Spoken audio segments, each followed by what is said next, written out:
Hey everybody, welcome back to the Frugal Filmmaker Q&A. That's the show where you send me a filmmaking question and I do my best to answer it. If you'd like your question read on the show, please send me an email to thefrugalfilmmaker@gmail.com. That's your best chance you have of getting your question read on the show.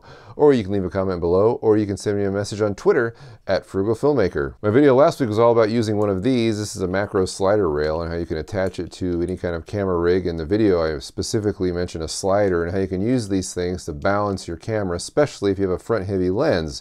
In my case, I was having problems with my front-heavy camera pulling down on the slider carriage and binding, creating a problem, and I was trying to get sliding shots. So this solves the problem by helping to disperse the weight. So check out that video if you've got a slider or any other camera rig where you might have weight balance issues. So last week was Trivia Tuesday, and the question was, what specific battery do I build DIY projects around?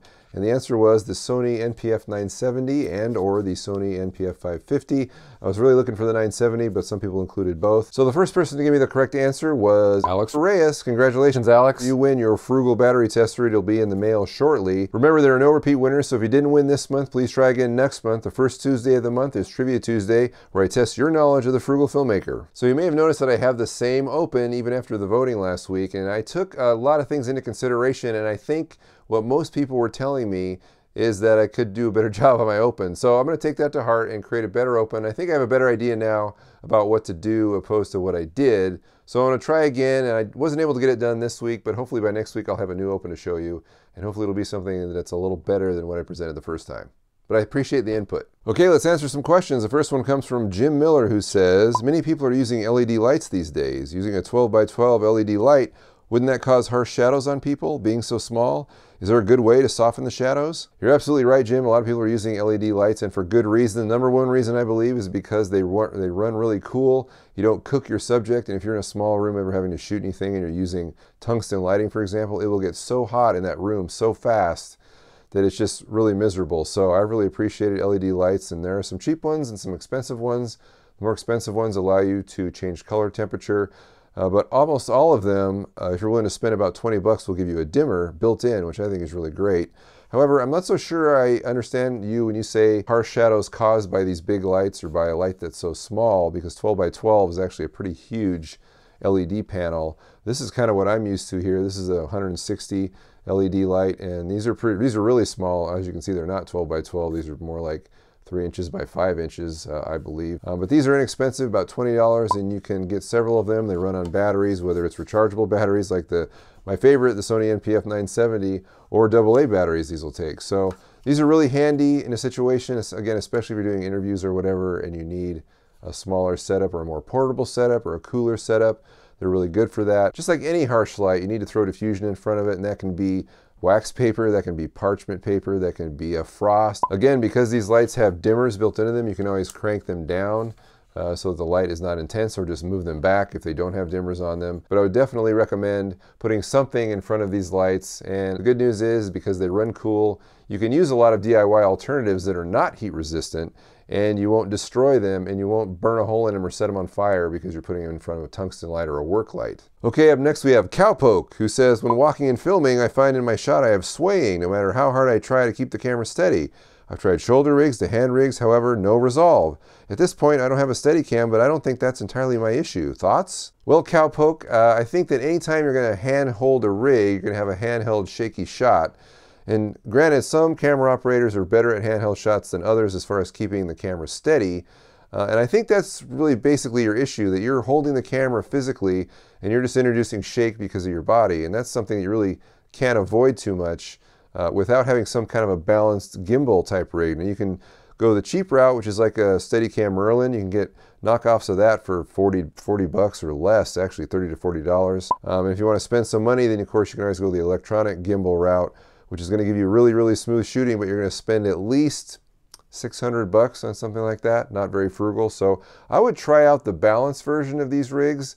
They just kind of look like a big C loop piece of metal with a little gimbal, the camera on top. I built one a long time ago called the Frugal Floater, built on the same basic principle. And they are touchy and difficult to operate, but they will help eliminate, I think, some of the swaying that you're talking about in handheld shooting, because you have to be really, really steady to pull off handheld shooting.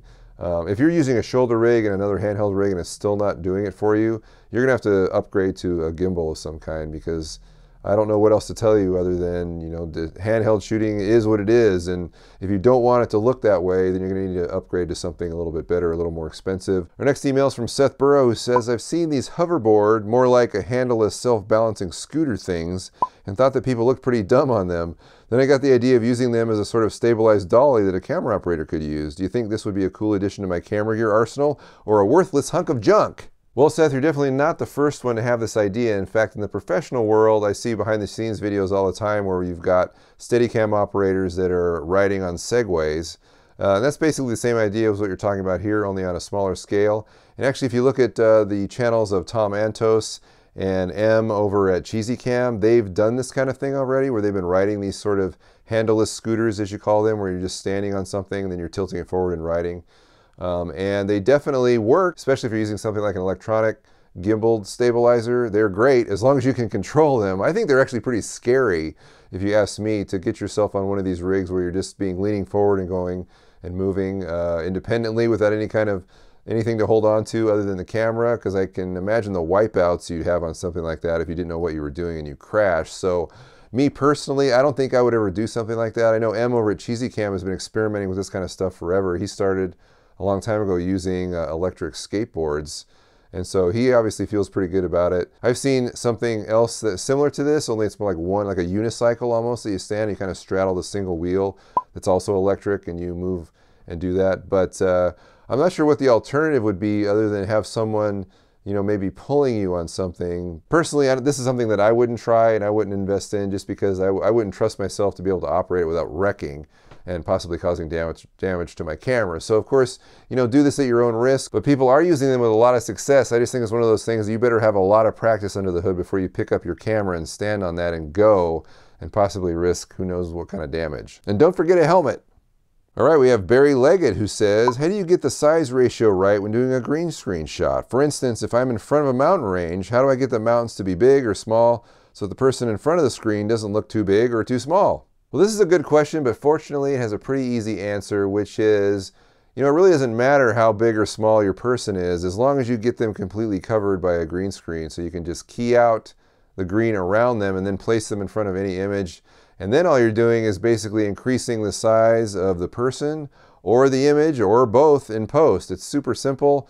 You just have to know your software and know what you can do. But key to this, of course, is making sure that the person you want to key in front of whatever mountain range is completely surrounded by green, so that you can key them out and then mask everything else out around that green, and then you can just manipulate that image as much as you want. That's the beauty of post-production, the beauty of computers now. And this is a pretty simple effect that you can do in most editors without even going into any kind of a special effects program. It's usually built right into the program. One thing you might want to consider is matching lighting. Know the background you're going to use first, and that way you can see the picture and know where the sun is supposed to be, for example, if you're in front of a mountain range, and try and match that on the person that you're having stand in front of the green screen, so at least it'll look consistent. Finally, we have a YouTube comment from Bill B, who says, where'd you get the silicone bands for your lenses? Now, Bill's referring to the last video where I had a yellow silicone band around my 28mm Minolta lens. And for those of you that don't remember, I actually made a video about this specific thing called camera lens bands. And it just talked about how I found some of these on eBay. And of course, you can find them anywhere. In fact, if you probably looked around your house, you can probably find some of these with some sort of advertising on them.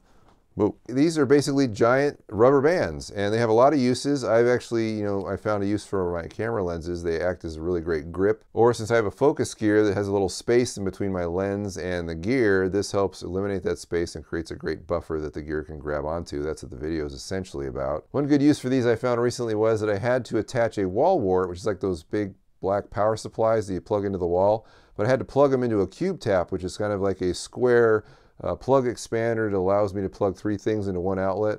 And putting a wall wart into those at sort of an extreme angle, the wall wart wouldn't stay very steady or would tend to fall out. So I discovered by wrapping the silicone band around the wall wart and then around the cube tap that it would be held firmly in place, kind of like a industrial strength rubber band. So that's one thing I've used these for, as well as my camera lenses, and there's a lot of other uses, and I think everybody should have these, as well as a bag of rubber bands, because they come in very handy, as you might know, and they don't cost very much.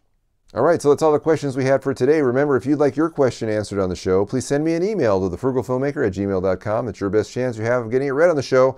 Or you can comment below, or you can send me a message on Twitter @FrugalFilmmaker. And hopefully we'll have another video this Friday. I'm really shooting for Friday this week. Friday. Not Saturday, Friday. And then Tuesday, another Q&A. We'll see you then. Bye.